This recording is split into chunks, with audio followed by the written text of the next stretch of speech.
The next thing we want to do after we have added our entities to our page is we need to create our connections between our employees supertype and the salaried employee subtype. To do that, we will go over to our Shapes area and select the Parent to Category shape and drag it onto our page.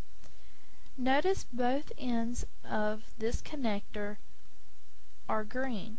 We can take the top end and drag it directly over the middle of our employee's entity so that it turns red.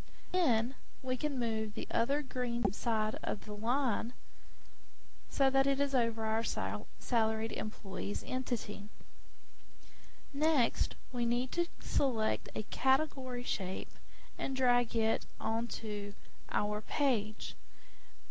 Then we can drag our category shape over to the end of our original connector line from our employee's entity.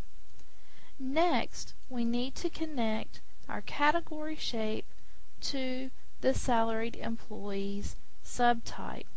To do that, we will select the category to child shape and drag it over on our page.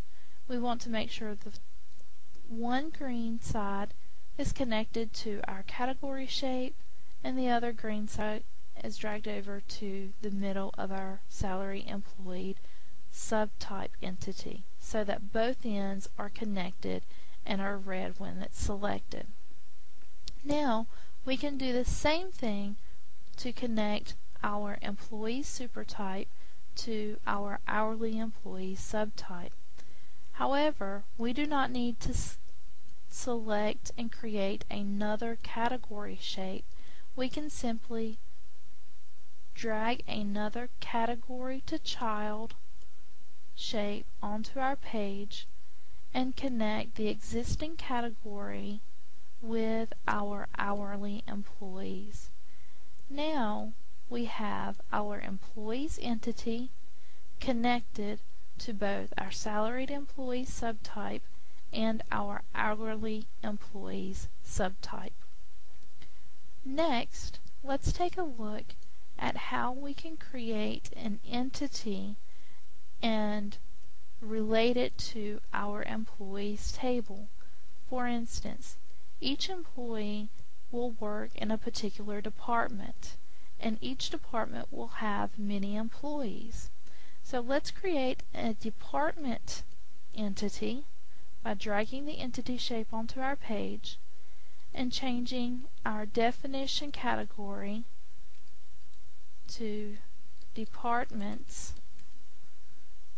to name our entity. Then we can create columns for our departments table and have a primary key field of department ID, and then every department will also have a department name.